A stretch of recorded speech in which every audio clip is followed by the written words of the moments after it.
Ed eccolo qui, il Karoo 2 di Hammerhead, un dispositivo GPS molto interessante che si pone sul mercato come concorrente di Garmin, Wahoo e tanti altri dispositivi GPS.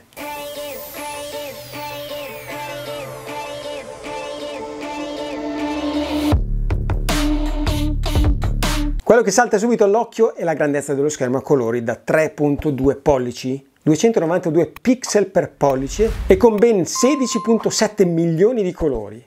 È indubbiamente lo schermo più chiaro e dettagliato che io abbia mai usato su un dispositivo per ciclismo. La luminosità è eccellente, ma il consiglio è quello di impostarla in modo automatico in modo da risparmiare il consumo della batteria. Il display è touchscreen, ma ci sono anche 5 pulsanti posti ai lati del dispositivo per poterlo utilizzare come voi preferite. Il touchscreen è veloce, reattivo, funziona anche con i guanti e anche sotto la pioggia. Come dimensioni si colloca tra il Garmin Age 540 840 e l'Age 1040. Il peso è di 131 grammi. Il corpo è in policarbonato con un bordo paraurti in elastomero. Il display è rivestito con Dragon Trail Glass per la resistenza ai graffi, mentre l'intero pacchetto è classificato IP67 per tenere lontani acqua e fango. Sul retro c'è un vano sigillato che si può aprire con una moneta e che accetta una scheda SIM, mentre la presa USB-C sul fondo del dispositivo serve per la ricarica. Il Karoo 2 viene fornito con un supporto proprietario che, a dir la verità, non ho mai usato, perché l'unità viene fornita anche con un inserto Garmin, in modo da poterlo utilizzare su tutti i supporti Garmin. Il Karoo 2 è basato sul sistema operativo Google Android, il che significa che è abbastanza simile a un telefono.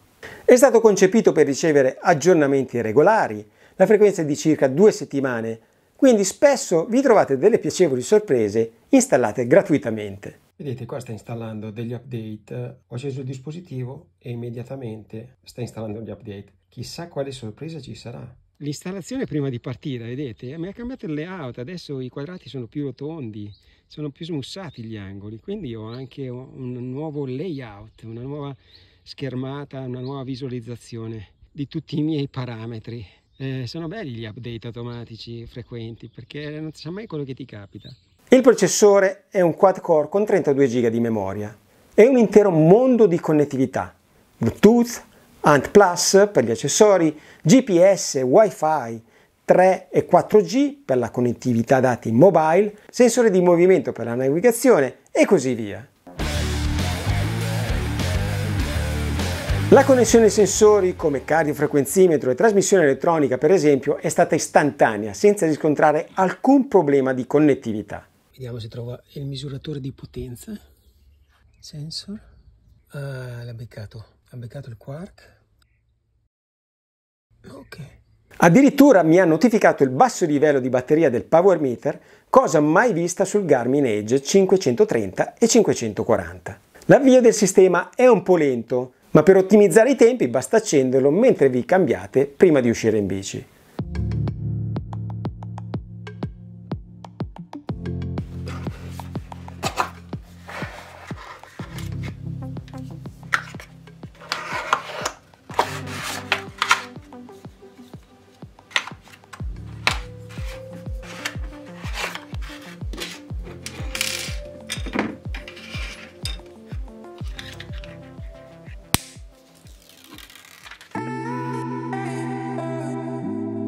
La particolarità e l'esperienza d'uso del Karoo 2 è quella di allontanarsi come concezione da tutti gli altri dispositivi ed avere una visione del tutto diversa dagli altri. L'integrazione con Strava, per esempio, l'app più usata dai ciclisti, è fenomenale e l'esperienza d'uso è simile a quella di uno smartphone. Pur avendo il supporto per ospitare una scheda SIM, non c'è il supporto per le chiamate. Lo slot per la scheda offre solo la possibilità di una connessione dati permanente. La sincronizzazione che il Karoo 2 effettua con il sito web di Hammerhead o app di terze parti tipo Strava avviene tramite Wi-Fi o una connessione dati, se appunto fornito di scheda SIM. Quindi è necessario assicurarsi che il Karoo 2 sia connesso ad una rete Wi-Fi se si desidera sincronizzare un nuovo percorso effettuato o inviare i dati della corsa a un servizio di terze parti. Questa è la differenza fondamentale tra il Karoo 2 e i dispositivi Garmin. Garmin vuole che l'utente sia il più possibile connesso, che inserisca i dati in Garmin Connect e che abbia una visione d'insieme dei dati nel proprio ecosistema Garmin. Hammerhead invece preferisce agevolare la connettività ad app di terze parti. L'utilizzo del Karoo 2 è davvero fantastico. L'interfaccia utente presenta una serie di profili, ognuno dei quali offre diversi set di dati. Oggi sono uscito con la bicicletta da All Mountain, dove non ho il power meter montato, quindi ho caricato il profilo basico. E il profilo basico mi dà veramente informazioni di base. Con la mappa mi dà solo la velocità e poi altri parametri, tipo i chilometri percorsi, la velocità media, la velocità massima e la temperatura dell'aria. Volendo, tutti questi dati possono essere cambiati con i dati che più vi si addicono.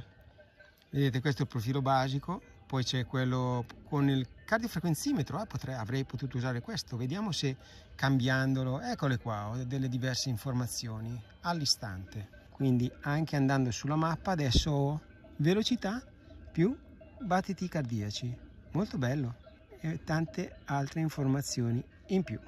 Mentre quando uso la bicicletta da cross country carico il profilo power meter più heart rate, che ha un mondo di informazioni in più. Come vedete sono tantissime, però non ha senso caricarlo in una bicicletta che non ha il misuratore di potenza, perché come vedete i sensori mancano, e quindi basta andare sul profile, selezionare quello con l'heart rate e vi fa vedere i dati che più vi servono. È possibile personalizzare tutti i profili esistenti, quindi se si vuole aggiungere la cadenza al posto della frequenza cardiaca o altro, è abbastanza facile farlo. Inoltre sono disponibili numerosi campi dati, insomma tutto è super personalizzabile, in modo da avere a disposizione esattamente ciò che si desidera. La navigazione è buona, con la possibilità di creare poi arrivano le notifiche dal telefono anche sul dispositivo. La navigazione è buona, con la possibilità di creare percorsi sul dispositivo, sincronizzare percorsi da altre piattaforme e importare file GPX e così via. Il GPS è preciso e veloce da localizzare e la navigazione sulle mappe durante il percorso è facile perché grazie al touchscreen si può pizzicare e zoomare o trascinare la mappa. Quando si pianifica un percorso e si parte, è possibile visualizzare i dati del percorso in modo da capire quanto sono lunghe le salite e studiarne tutti i dettagli. Seguire un percorso è davvero facile. Lo schermo è fantastico, c'è una bella linea che indica la strada da seguire, funziona molto bene sia su strada che fuori strada. Le mappe sono ricche di dettagli e molto chiare. La strada principale e le stradine di campagna sono davvero facili da identificare. La modalità salita, equivalente al Free Climb Pro di Garmin, è una delle caratteristiche che preferisco e a mio parere è migliore di quella offerta da Garmin. Mettiamo a confronto il Climb Pro, il Free Climb Pro, che tra l'altro è stato il Karoo 2 ad introdurlo prima del Garmin 540. Il Garmin 540 mi dà la mappa, mi dà il dislivello e poi io ho impostato la potenza e i battiti cardiaci. Il Karoo mi dà anche lui la mappa volendo, mentre qua è fissa, non posso cambiare le schermate e selezionare quello che voglio vedere. Io qua posso vedere la mappa. La cosa bella è che mi dà la pendenza parziale, vedete la colorazione giallo mi dice che è una pendenza di 8,1%, mentre il verde è di 5,2%. Qua non mi dà alcun riferimento, mi dice solo che la pendenza media è del 2%. E poi qua, come vi dicevo, potrei, anziché avere la mappa, avere altri dati. Adesso c'è l'autopause perché sono fermo, quindi la schermata potrebbe essere molto più leggibile. Questi penso siano i chilometri fatti, la potenza media fino ad ora, e andando avanti posso vedere altri dati. Volendo potrei anche minimizzare questo e alzarlo. Il Karoo non è male, ragazzi, non è male, assolutamente. Un po' grandicello, ma accidenti quante cose che fa vedere.